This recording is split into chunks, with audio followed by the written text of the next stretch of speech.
Olá, nesta videoaula vamos falar um pouquinho sobre a parte de infraestrutura de redes, mais especificamente dos meios de transmissão.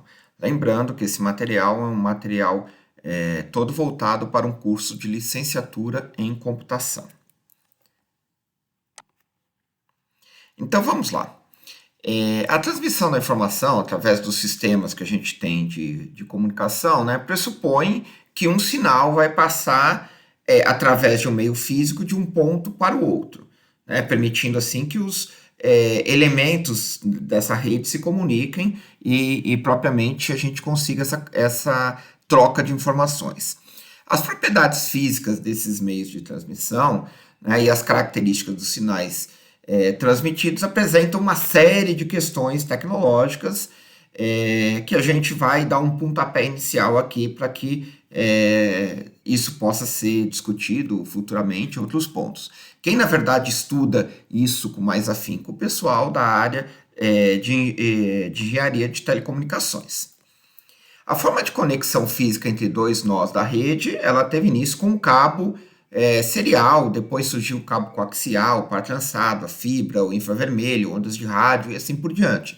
Hoje em dia, os testes nossos estão voltados para o quê? Para a transmissão através de rede de energia elétrica e outros meios de transmissão. Mas grande parte dessa comunicação, né, surge aí há algo em torno de um século atrás. A informação, né, e sinal. O processo de comunicação envolve a transmissão de uma informação de um ponto para o outro através de uma sucessão de processos. O que basicamente tem? A geração de uma ideia padrão ou imagem na origem, a descrição dessa ideia com uma certa medida de precisão por símbolos, a codificação desses símbolos de uma forma adequada à transmissão daquele meio, né? A transmissão desses símbolos, a decodificação e depois a recriação. Então, o que a gente tem a ideia? A gente tem a ideia naquela pilha TCP/IP da gente estar trabalhando com aquelas camadas inferiores, ou no modelo OSI, né? Basicamente, você está lidando com o meio físico. Uma forma básica da gente fazer é pensar em sinais, né, analógicos e digitais. O termo, na verdade, a ideia de ser analógico e digital corresponde à variação contínua ou discreta dessas informações.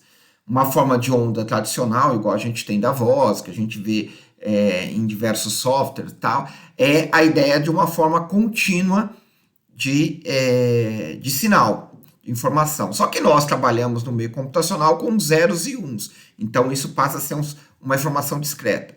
Qual o problema, qual o desafio que a gente tem? A gente quer trabalhar com zeros e num meio que é analógico, então precisa buscar soluções tecnológicas para isso. E essas soluções já existem. A gente precisa de uma informação importante que é a ideia de banda passante. A banda passante de um sinal é o intervalo de frequência que compõe este sinal. A largura da banda é o tamanho da sua banda que a gente chama passante, ou seja, a diferença entre maior e menor frequência que compõe aquele sinal que a gente pode transmitir. Nenhum meio de transmissão é capaz de transmitir sinais sem que haja perda de energia. Então, a gente está com o desafio de determinamos uma banda de transmissão, mas mesmo assim vamos perder dados conforme a distância que esse sinal vai percorrer. Isso é muito característico de meio para meio de transmissão. As perdas de energia significam reduções da amplitude desse sinal e faz com que você não consiga que esse sinal chegue inteiramente lá. Isso é muito fácil quando a gente está falando com alguém. A partir do momento que você se aproxima da pessoa, a tua voz vai conseguir ser ouvida, né, e obviamente traduzida por aquela pessoa. Quanto mais você se distancia, o que vai acontecendo?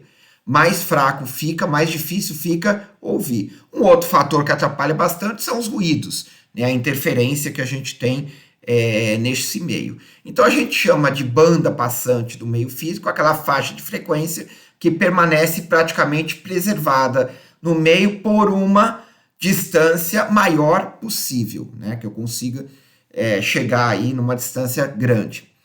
Aí existe a ideia de comutação.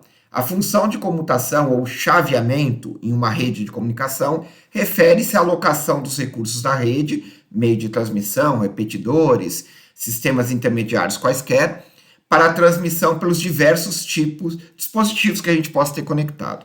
As principais formas de comutação que a gente conhece, e a gente vai falar rapidamente aqui, é a comutação por circuitos, mas principalmente a comutação por pacotes. A comutação por circuitos pressupõe um caminho dedicado à comunicação entre quem quer enviar e quem quer receber. Então, para isso, ele estabelece um circuito, que é uma conexão física que garante uma reserva de banda passante para aquela comunicação, a transferência da informação e depois a desconexão. Como que a gente associa isso facilmente?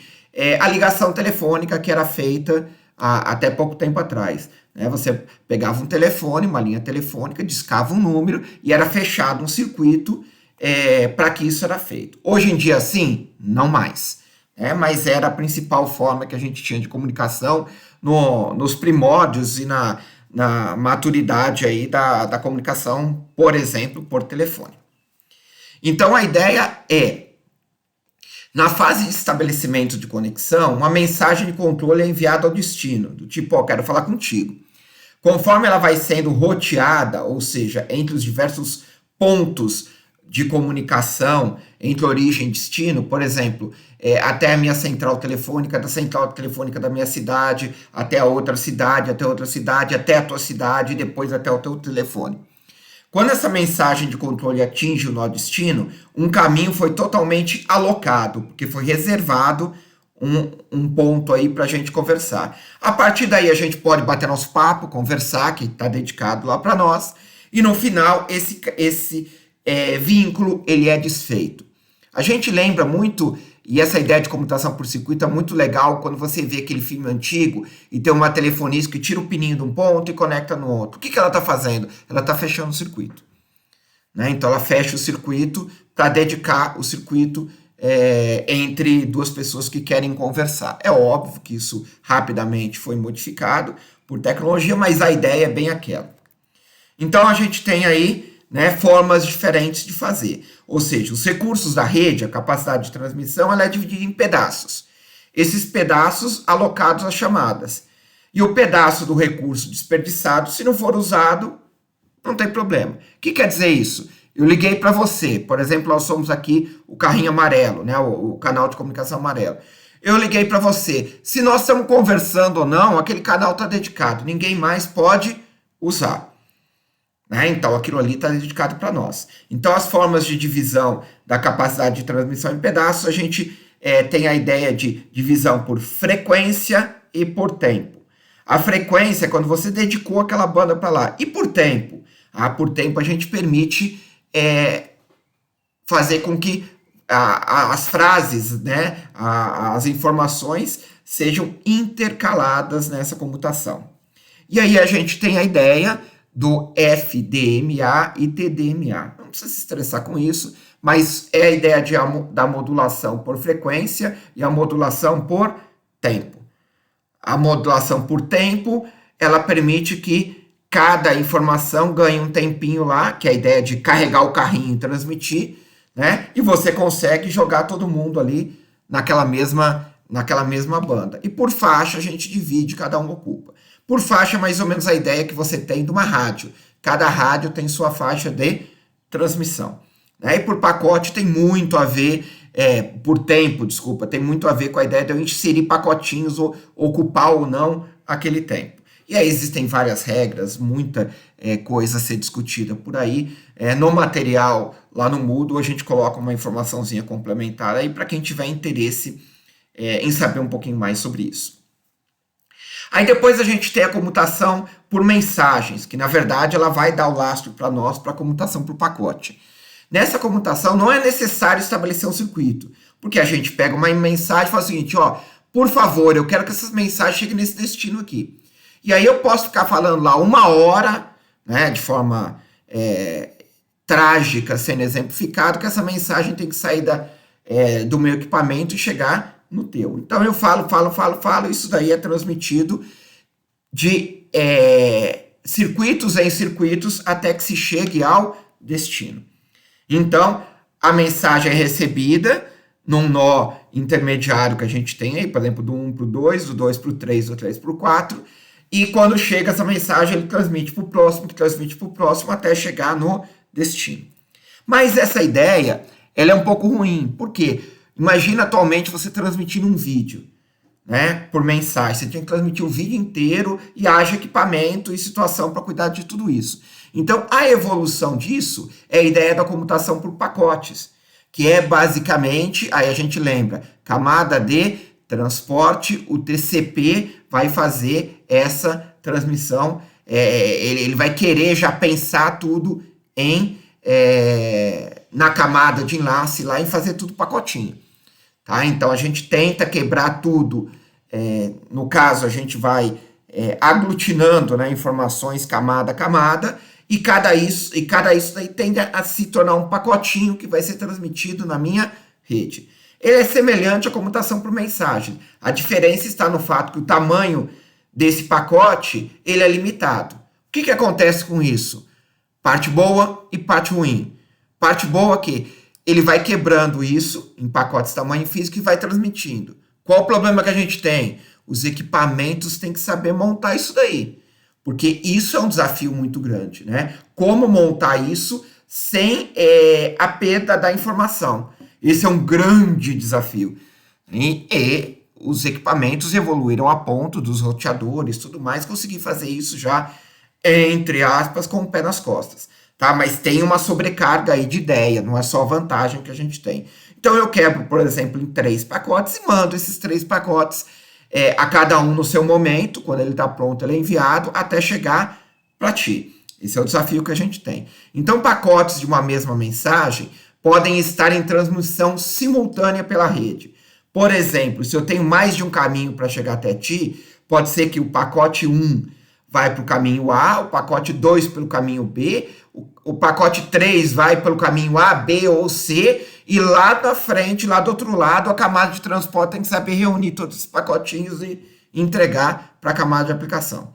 Então a gente tem esse desafio aí de quebra, numera, manda, o outro tem umas regrinhas que a gente vai estudar mais para frente para juntar tudo isso daí e entregar.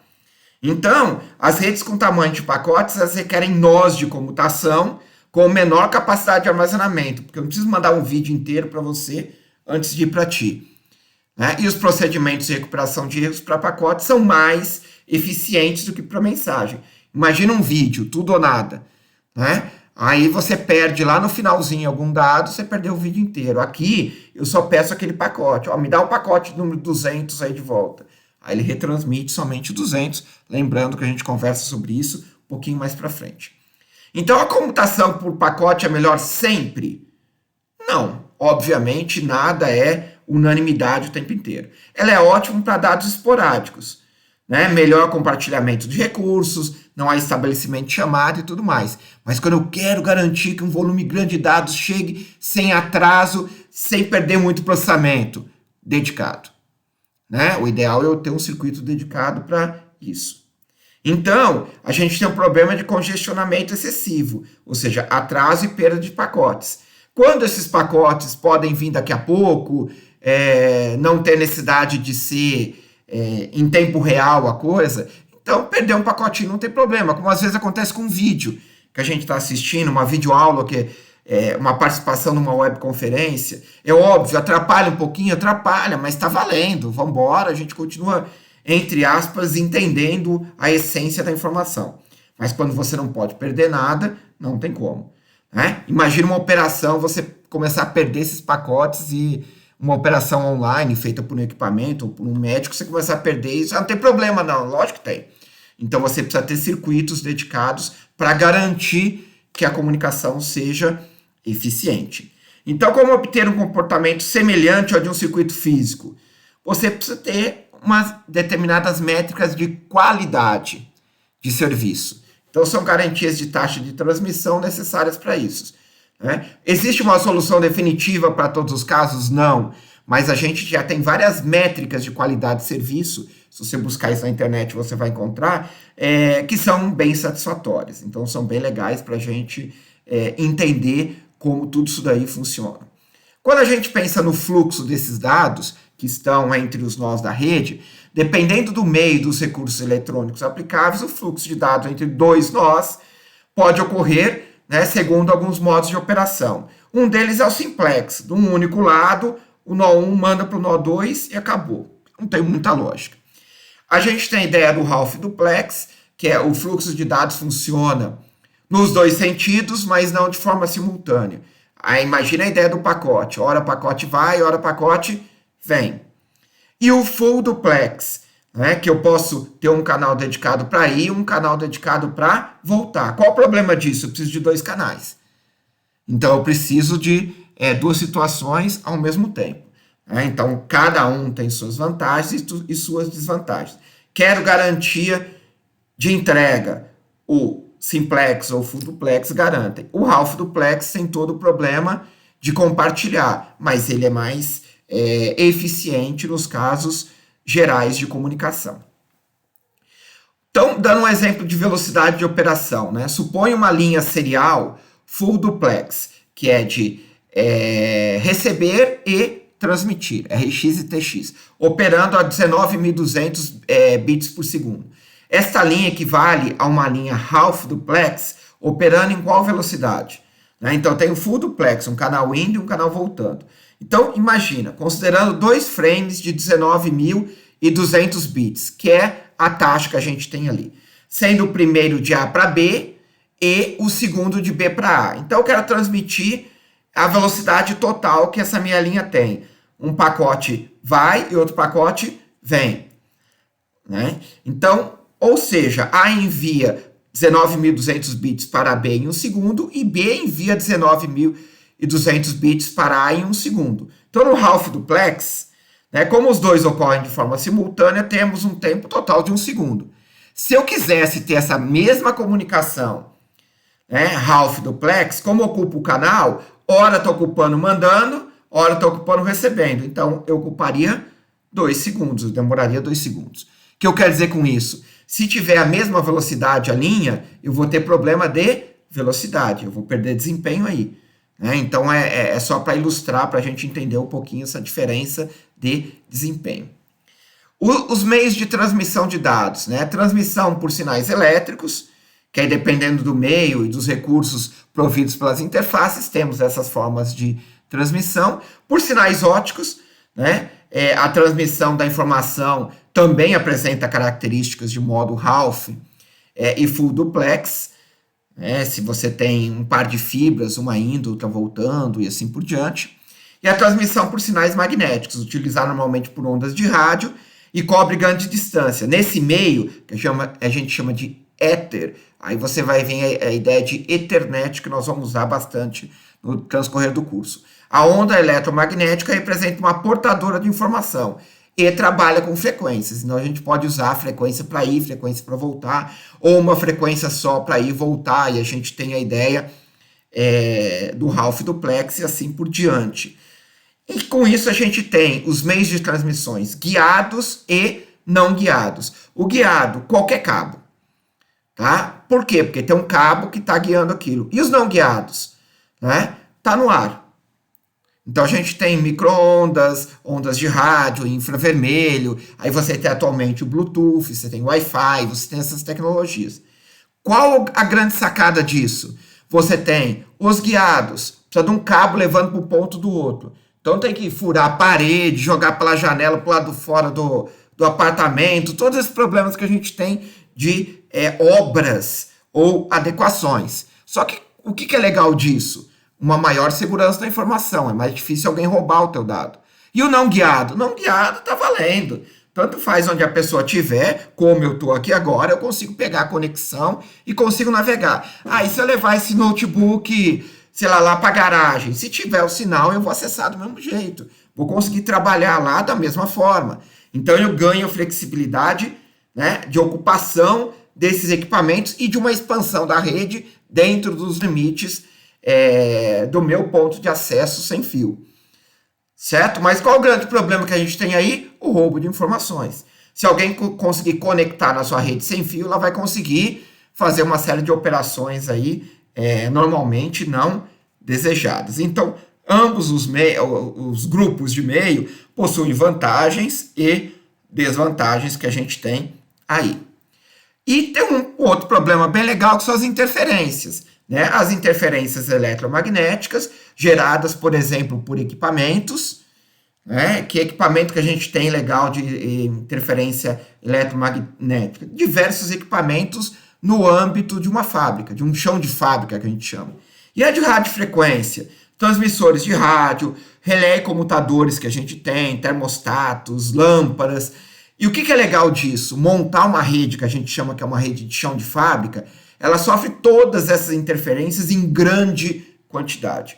Por isso, muitas vezes, a comunicação via ambientes de fábrica, elas usam meios guiados com técnicas de blindagem, que são variações que a gente tem nesses cabeamentos mais específicas, que aumentam o custo do equipamento, mas garante uma menor interferência desse meio, né? E existem algumas técnicas de cancelamento, que é campos opostos, trançar aquela fiação que a gente tem no cabo TP e tudo mais, para tentar diminuir essa interferência. Mas a gente tem interferências de várias naturezas que podem ocorrer. Na nossa casa, a gente sabe o problema que a gente tem de interferência, seja da minha rede Wi-Fi com a rede do vizinho, seja da minha rede Wi-Fi com equipamentos de eletrodomésticos que possam estar ligados e assim mais, né? Mas lembrando que o principal estudo dessas interferências ocorre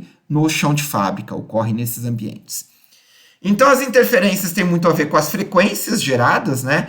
Cada tipo de equipamento gera frequências diferentes e como seja por onda de rádio ou por meio físico, você opera em frequências, então isso tudo gera interferência. Então busca-se sempre os meios de transmissões mais adequados ou mais blindados para sobreviverem naquela faixa de frequência. Certo? Então esse é o bate-papo da nossa videoaula hoje. Espero que vocês tenham aproveitado e até a próxima videoaula. Um abraço.